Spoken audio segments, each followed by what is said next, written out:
Thank you. I'm on the Will County Board, as a friend said. I'm the minority leader. Been on the board for 7 years as chairman of the Finance Committee. I was able to reduce our tax rate 4 years in a row. And I love being on the Will County Board. I have 3 years left on my term. I had no intention of looking at other offices or higher offices. But during the last election, when Arthur Jones, the avowed Nazi, ran and unopposed, my partner and I on the Will County Board had put out precinct letters that said, vote for us, don't vote for the Nazi. That doesn't help our party.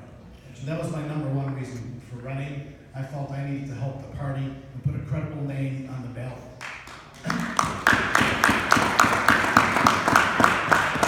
But secondly, if you're 38 years or younger, you've never had a congressman in the 3rd District that didn't end with the name Lipinski. As a matter of fact, old Congressman Bill Lipinski was my park director when I was a kid. That's how long he's been in office, was 23rd Ward Alderman, and then became congressman. We got to stop that. I mean, I'm all for term limits. Better believe it. I'll self-impose my term limit on Will County. That's why I think I'm qualified.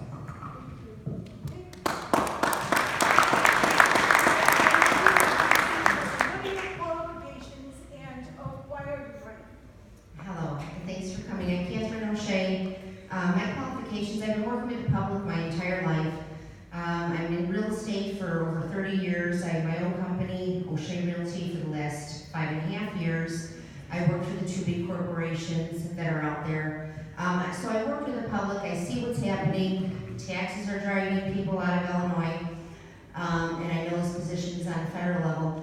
I've been a lifelong Democrat since 2016. That's when I flipped parties, because I just saw the craziness that's been going on, and what's happening to our country, our Constitution. They're trying to rip it apart.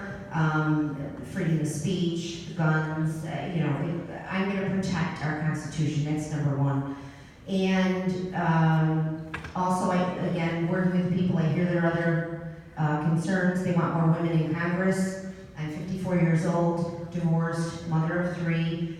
I have 2 sons and a daughter, 23, 21, and 15. So I know what's out there. I hear the struggles again with the taxes. People are leaving Illinois. Over 47,000 people families left Illinois in the last couple of years. That affects small businesses. Small businesses and Mike would know as well. I mean, I sell houses, he furnishes the houses.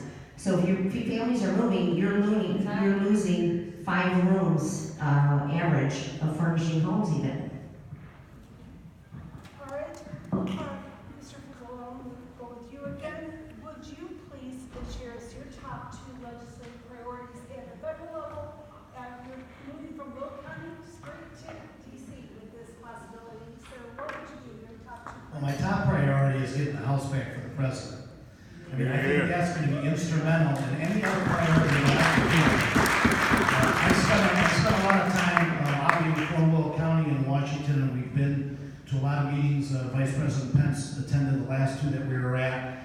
And the great things they talked about, I'll just give you one example. Secretary Ben Carson talked about the Work Able program. If you're able to work and you're on welfare now, you're coming off of welfare because they want you to work. But they're not kicking you to the curb. They have training programs. We talked earlier about the trades and all of the people they need. We need 300,000 more truck drivers. So one of the keys would be to help push those initiatives through when we get the House back. That would be number 1, so that we can get the training and get those people that are on welfare that are able to work. I'm not talking about if you have disabilities, but if you're able to work, we need to get you the training so you can take these jobs. And then healthcare certainly would be the second. I don't have the complete answer, but we've got to start sitting down at the table and hashing this out, get rid of Obamacare, and start fresh and put a healthcare program together.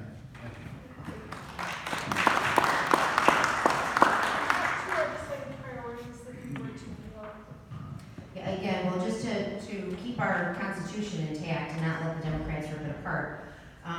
And also, I'm a big union backer, which is not typical for Republicans, but And we need less government.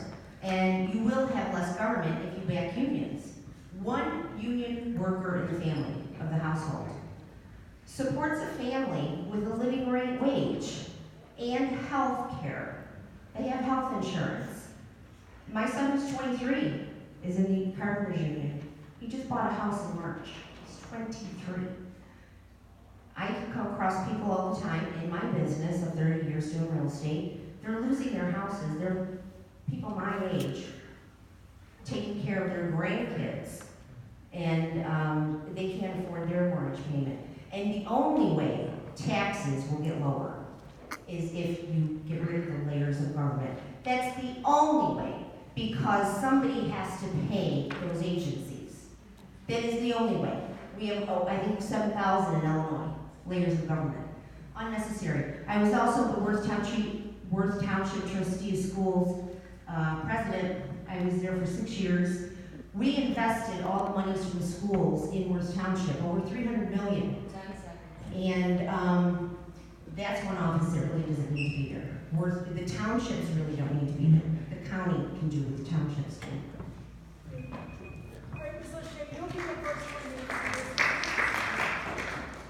And not knowing your background, this is a little bit awkward, but I think we need to hear from you, your thoughts on this.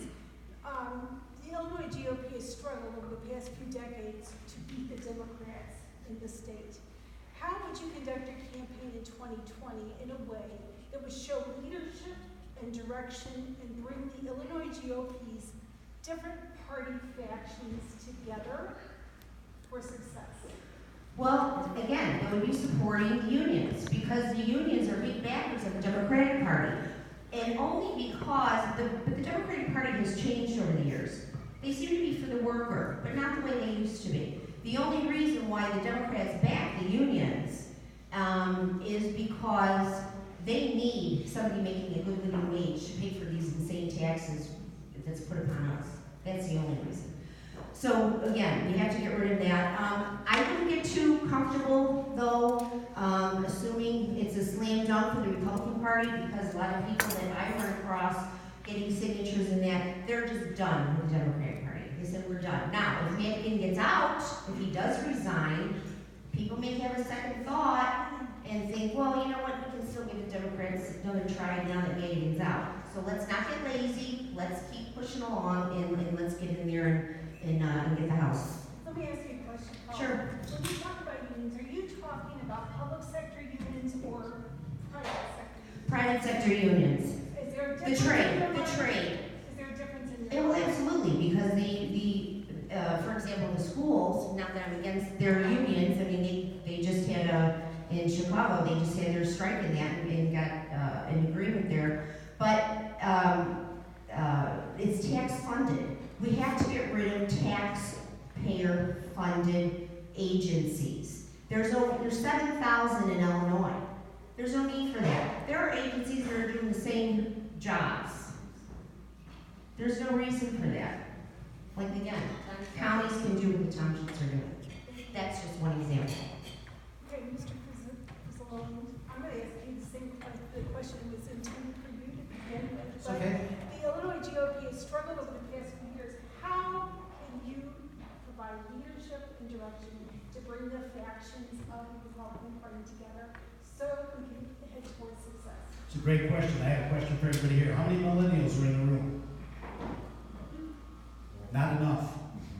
We need more millennials involved in our groups, in our discussions, and when we're listening to them as to what they are about. I'm doing this for work right now. I'm reading a book called Millennials in the Workplace. We got to stop comparing them to boomers and saying they're deficient. They're different. That's all it is. They're different. And that's the kind of differences we need to bring together, because if we don't get that crowd as part of our group, the progressive Democrats are going to take them all. And that's the leadership that I would bring to our party, is that we have to get that younger crowd in now and start working with them and training them. Otherwise, we're going to be lost, because that group is going a different direction without any leadership from our party.